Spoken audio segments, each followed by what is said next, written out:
গৃহশিক্ষক YouTube চ্যানেলে সকল ছাত্রছাত্রীদের জানাই শুভকামনা। এই ক্লাসে আমরা মাধ্যমিক ভূগোলের ভারতের জনসংখ্যা এই বিষয় থেকে কিছু গুরুত্বপূর্ণ ১ নম্বরের প্রশ্নের উত্তর নিয়ে আলোচনা করব। এর আগের ক্লাসে আমরা এই অধ্যায় থেকে তোমরা কোন বিষয়গুলো খুব ভালোভাবে পড়বে সেইগুলো বুঝিয়ে দিয়েছিলাম। আর এছাড়াও আমরা আমাদের চ্যানেলে ভারতের কৃষি এবং শিল্প থেকে বেশ কিছু গুরুত্বপূর্ণ প্রশ্নের উত্তর নিয়ে আলোচনা করেছি।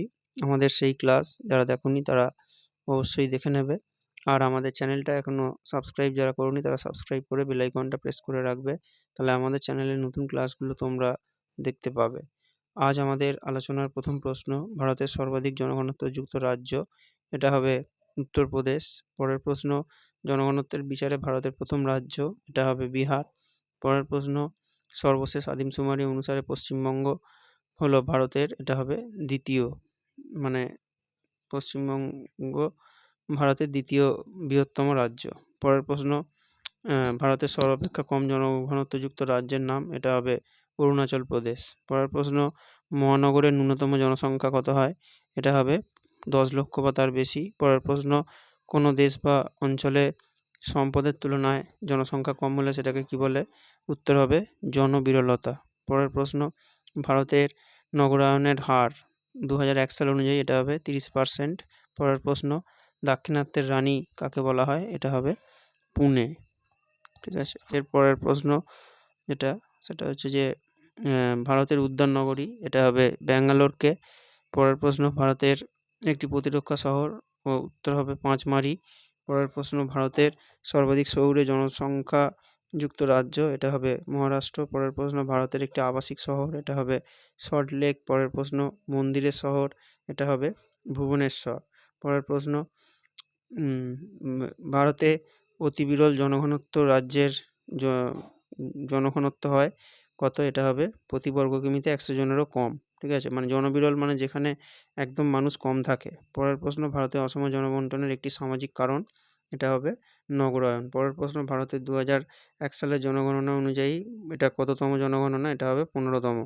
পরের প্রশ্ন, ভারতের সর্বনিম্ন জনঘনত্বযুক্ত কেন্দ্রশাসিত অঞ্চল কোনটি, এটা হবে আন্দামান ও নিকোবর দ্বীপপুঞ্জ।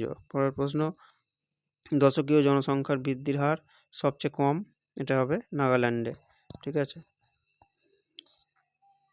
এছাড়াও আমাদের আরও কিছু প্রশ্ন আছে, সেগুলো আমরা আলোচনা করব।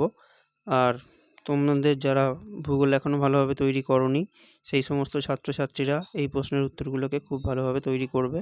এখান থেকে তোমরা কিছু প্রশ্ন পরীক্ষায় অবশ্যই কমন পাবে। আর আমাদের ক্লাস কেমন লাগছে সেটা তোমরা কমেন্ট করে জানাবে। ক্লাস ভালো লাগলে অবশ্যই লাইক করবে এবং এই ক্লাসগুলো তোমরা বন্ধুদের মধ্যে শেয়ার করবে।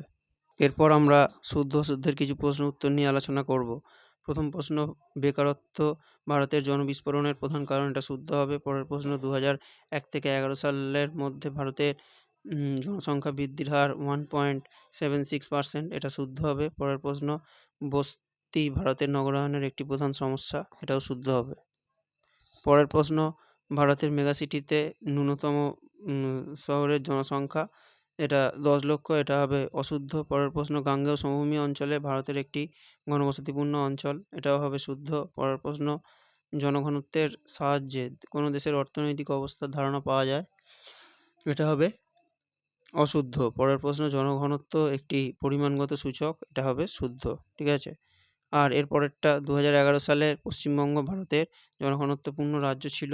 এই প্রশ্নের উত্তরটা তোমরা কমেন্ট করে জানাবে, এটা শুদ্ধ হবে না অশুদ্ধ হবে। যারা আগে কমেন্ট করবে তাদের আমরা লাইক করব। ঠিক আছে, আর এর পরের প্রশ্ন, যেটা ভারতের জনগণনা অনুযায়ী শহর এলাকায় 75%-এর বেশি লোক অকৃষিকাজে নিযুক্ত থাকতে হবে, এটাও হবে শুদ্ধ। ঠিক আছে, এর পরের যে প্রশ্নগুলো আছে শূন্যস্থান পূরণের প্রশ্ন, সেগুলো আমরা আলোচনা করব। ঠিক আছে, শূন্যস্থান পূরণের প্রথম প্রশ্ন সেটা হচ্ছে যে কোনো দেশের বা অঞ্চলের মোট জনসংখ্যা ও মোট আয়তনের অনুপাতকে কী বলে, এটা হবে জনঘনত্ব। পরের প্রশ্ন, ভারতে 1 লক্ষের বেশি জনসংখ্যাযুক্ত শহরকে কী বলে, এটা হবে নগর। ঠিক আছে, আর ভারত বিশ্বের ড্যাশ জনবহুল দেশ, এটা হবে দ্বিতীয়।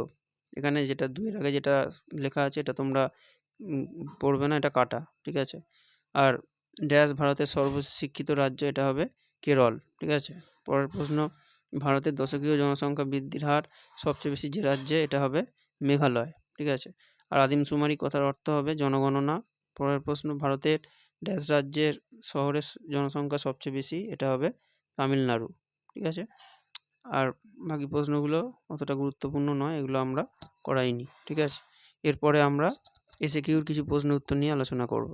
আচ্ছা, এসএকিউতে আর একটা প্রশ্ন আমরা তোমাদের বলে দিচ্ছি, সেটা তোমরা অবশ্যই পড়ে নেবে।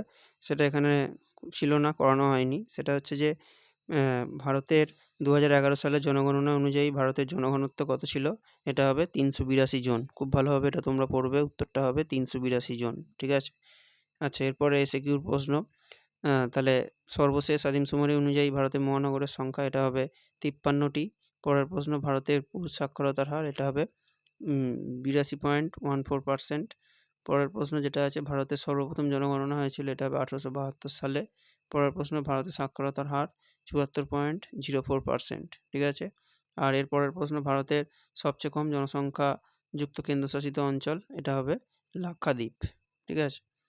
আচ্ছা, আর এর পরের প্রশ্ন যেটা, এগুলো আর সেরকম বিশেষ কিছু গুরুত্বপূর্ণ প্রশ্ন ছিল না। আর এর পরের প্রশ্ন যেটা, সম্পদের তুলনায় কোনো দেশ বা অঞ্চলের জনসংখ্যা বেশি হলে সেটাকে কি বলে? এটা হবে জনাকীর্ণতা, ঠিক আছে। তাহলে এই যে প্রশ্ন যেগুলো আমরা পড়ালাম, এগুলোই তোমরা ভালোভাবে তৈরি করো। এর পরের ক্লাসে আমরা তোমাদের এই অধ্যায় থেকে কিছু গুরুত্বপূর্ণ 2 নম্বরের প্রশ্নের উত্তর নিয়ে আলোচনা করব।